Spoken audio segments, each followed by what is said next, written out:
Today we're going to be reading The Reeds and the River from Bronze and Sunflower. This is something we started reading together as a class last week, and then today we're going to finish reading it so that you can enjoy the rest of the story, but also so that we can work on our learning targets. Today's learning targets that we are going to focus on is explaining how similes and metaphors contribute to meaning, using similes and metaphors to create mental images, and applying our understanding of similes and metaphors to build knowledge. To know if we are getting these learning targets, we need to look at our success criteria. So don't worry about this first one up here. That is something we worked on last week, but now let's look right here.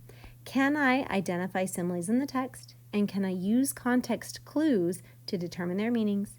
And can I identify metaphors in the text? And can I use context clues to determine their meanings? Okay, a quick reminder before we go on, let's review what similes and metaphors are. So if you look right here, you can see a simile compares two different things. A metaphor also compares two different things. But here's the difference. A simile uses the words like and as to compare the two different things. For example, he was as quiet as a mouse, or she swam like a fish. The metaphor does not use like or as. It just says that something is something else. So for example, Allie is a walking dictionary. Time is money. So in these examples for the metaphors, you don't see the words like or as. It does not say that Allie is like a walking dictionary. It just says she is one. It doesn't say that time is like money. It just says that it is one. So similes and metaphors are very similar. They're both comparing two different things together to make a point, but they just do it differently. Similes use like or as, and metaphors do not. Okay, so back to our success criteria. We want to identify similes and metaphors in the text, and we want to use context clues to determine their meanings. So now we're going to start reading. As we read through, when I find a simile or a metaphor, I will go ahead and highlight it. And when we get to the end of the text, you will be able to take some notes to write down the similes and metaphors that we found and to determine their meanings. So here we go. The Reeds and the River from Bronze and Sunflower. Sunflower and her father have moved from the city to a special agricultural school in the rural countryside. Sunflower is fascinated by the nearby river and by the children in Damidi, the village on the river's opposite bank. Sunflower longs to play with the rambunctious children she hears shouting and laughing in Damidi. They had arrived in early summer, and at first Sunflower had found everything new and exciting. The reedlands were enormous, and they seemed to go on forever. She was too small to see very far, so she held out her arms for her father to pick her up. "Can you see where they end?" he asked, holding her up high. The young reed leaves pointed up at the sky like swords, and they swayed in the reed marsh. They reminded Sunflower of the ocean she had seen with her father. Here in front of her was another vast ocean, rippling with green waves and giving out a fresh fragrance. She recognized the smell from the zongzi, the parcels of sticky rice wrapped in reed leaves she had eaten in the city. But here it was more intense, heavy with moisture. It enveloped her. She sniffed the air. "Is there an end?" her father asked. She shook her head. All right, we're going to pause here because I believe I found a couple of examples of similes and metaphors. So if you think you found them too, you can pause right now and underline them in your book, and then go ahead and push play again when you're ready to check. So if you look right here, I found that the young reed leaves pointed up at the sky like swords, and as they swayed in the reed marsh, they reminded Sunflower of the ocean she had seen with her father. Now, the reminder of the ocean is not a simile or metaphor, but the young reed leaves pointed up at the sky like swords. That's a simile. If you look right here, I see the word like, and I see two things that are being compared. Young reed leaves, and those are plants. and swords, those are definitely not plants. So listen, you might not be able to picture reed leaves or what they look like, but you probably can picture swords, right? They're long, they're sharp, and it says that they are pointed up at the sky. So the author used this to help us to visualize those reed leaves and how they were really sharp like swords and pointing up at the sky. Now, if we keep going here, it does say that here in front of her was another vast ocean. Listen, guys, we talked about this last week. It's not an ocean. It's actually just the reed marsh. But they're using metaphor to compare it to ocean. They're just not saying like or as because it's a metaphor. So listen, was another vast ocean. And then there's another metaphor following it, rippling with green waves.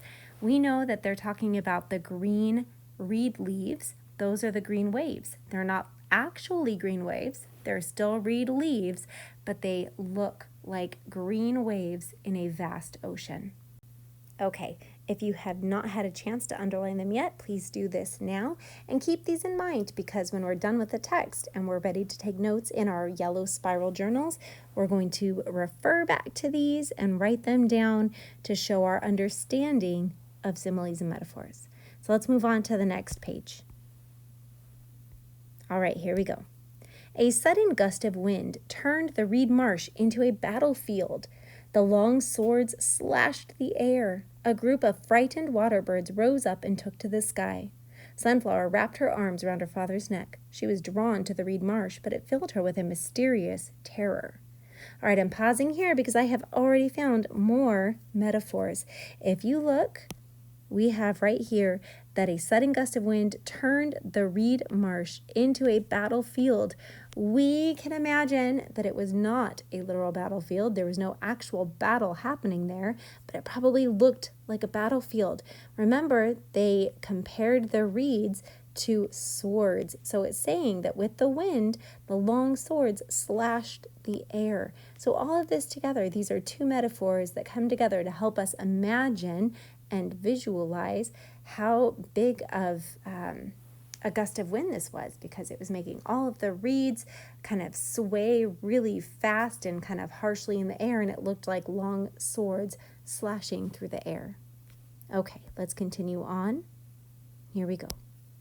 One day, Sunflower tries to reach Demighty in a boat, but the forceful river current carries her downstream instead.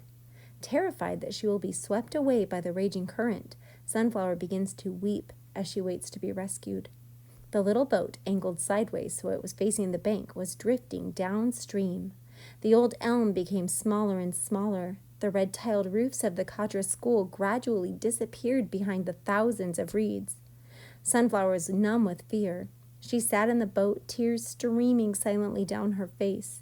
The green haze before her seemed to spill out of the sky and grow ever wider and mistier.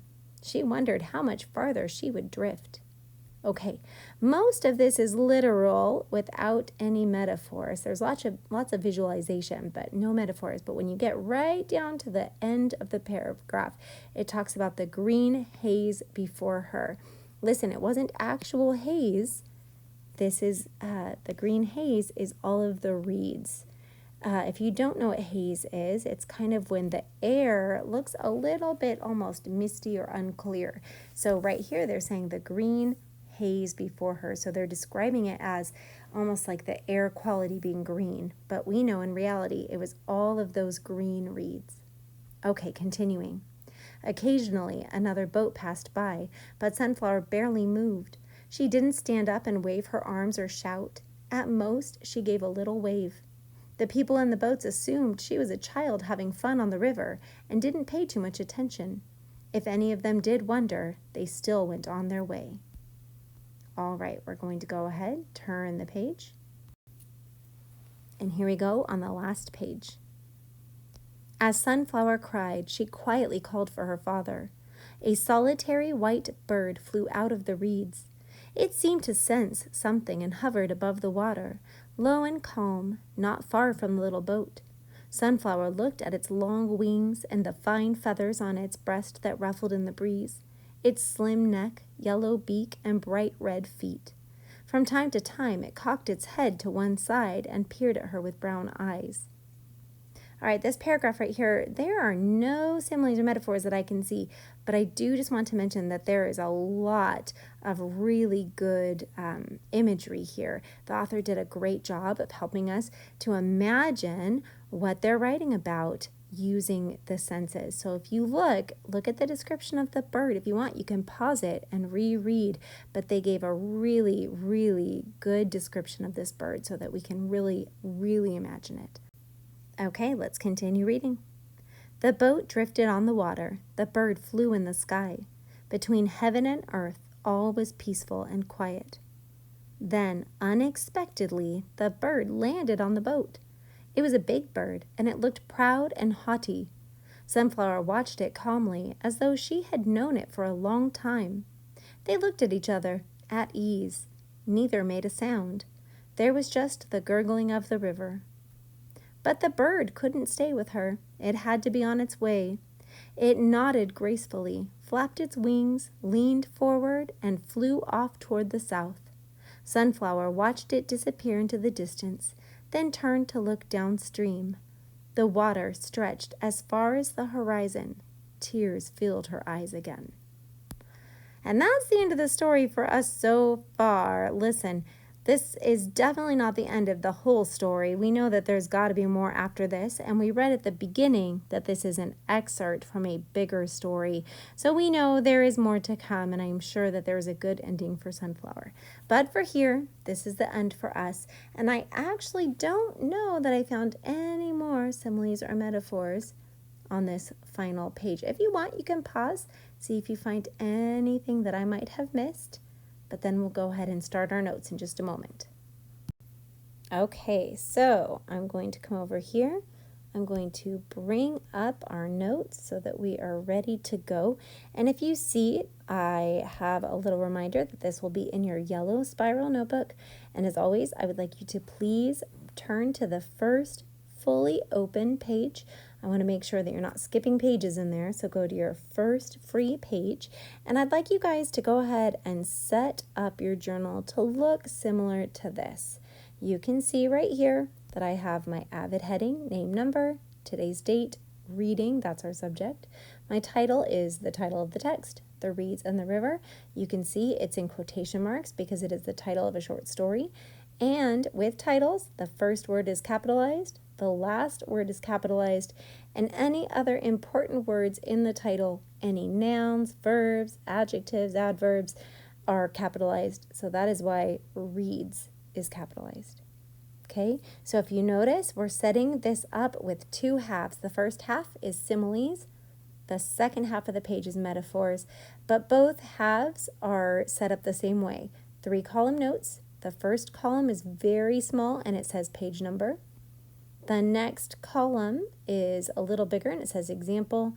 And the last column is about the same size as the second column and it is the meaning. So basically we will write the page number where we found the simile or metaphor. Then we'll give the example of the simile or metaphor, then the meaning. So go ahead and press pause, set up your notebook, and as soon as you are ready, press play. All right, so let's go ahead and get going. Hopefully you have your page set up like mine. Now, before we start, one last quick reminder. A simile compares two different things using like or as. A metaphor compares two different things without using like or as. It just says that one thing is another thing. Okay, so I'm going to move this out of the way up here real small. Okay, there we go. We still have it for reference, but let's go ahead and look back at our examples. I pulled them out so that we can reference them right here. You can still turn the page in your book, but I have it in front of you here as well. I'm going to zoom in a bit. Okay, so on the first couple of pages, we saw that the young reed leaves pointed up at the sky like swords. So we see these are young reed leaves, and they are like swords. So listen, what is being compared? Young reed leaves and swords. And we know that they used the word like, so this is a simile. So I'm going to write this as the example. I'll even put quotes because I am taking it straight from the text. The young reed leaves. you can be writing the same thing, or if you'd like, you can pause when I finish and then go ahead and write it. Pointed up to the sky like swords. Period, quote. Okay, so I have everything that was in here straight from the text. I went ahead and put it in quotation marks because we are borrowing words right from the text. Okay, so the example, the young reed leaves pointed up to the sky like swords. I'm going to highlight the two things that are being compared here. Young reed leaves. Whoops, that's not a highlighter. Let's try again. There we go. The young reed leaves and swords. And I'm also going to circle the word that tells us it is a simile, which is like. I guess that's not a circle. It's more like a box, but that's okay. All right, and if you guys remember, we talked about the meaning as we originally read it, but it's not saying they were swords. It's just saying that they were kind of sharp and pointy and sticking straight up. So I'm going to go ahead and write that in. Okay, you can see I have my example right here. The young reed leaves pointed up to the sky like swords. I have my meaning. The reed leaves were sharp and pointing straight up. And now we just need to put what page number this is from. So you can go ahead and check your text. Make sure that you have the correct page number. I think it's page 6, but mine might be a little bit different than yours. But I'm going to go ahead and put page 6. Okay, if you don't want to write out the word, you can do what I did. Lowercase p, period, that stands for page, and then the number 6. All right, listen, here's our next example. Here in front of her was another vast ocean rippling with green waves. Now, we remember that they're talking about the reed marsh, and they're comparing it to an ocean, and the swaying of the reeds is being compared with rippling green waves. So, do you see the word like or as anywhere on here? I don't, so I think this one is a metaphor. So, I'm going to come down to the metaphor half of my page, and I'm going to write in that quote. All right, you can see that I have it on here now. Another vast ocean rippling with green waves. Just like last time, I have quotation marks at the beginning and at the end. And you guys might notice there's no capital, no period, because if you look in the text, it was in the middle of a sentence and there's no period at the end. So that's okay. So another vast green ocean rippling with green waves. And we already talked about the meaning as well. The meaning is just that the reed marsh is so big, it seems like a vast ocean. And because those green reeds are swaying in the wind, it looks like green waves. So you can go ahead and put in the meaning. Okay, you can see I have right here the meaning. The reed marsh is vast like an ocean, and the green reeds look like waves. And you can see that I put in page 6. Okay, let's go to the next example. I pulled it out for you, and it says, there it is, that the sudden gust of wind turned the reed marsh into a battlefield. The long swords slashed the air. Again, if you look at this, we're comparing the reed marsh to a battlefield. And we're talking about the reeds like long swords again. But this time again, look for anything that says like or as. A sudden gust of wind turned the reed marsh into a battlefield. The long swords slashed the air. I don't see the words like or as anywhere there, so I think this one's a metaphor. They are just calling that reed marsh a battlefield, and they are calling those reeds swords again. So I'm going to add this to my metaphors. Please go ahead, pause, and do the same. Okay, you can see right here, I went ahead, I put page 7, the quote, a sudden gust of wind turned the reed marsh into a battlefield. The long sword slashed the air. And I gave the meaning. The wind made the reeds thrash, and they looked like swords in a battle. I'm going to also really quickly just highlight what are the comparisons. The reed marsh being compared to a battlefield.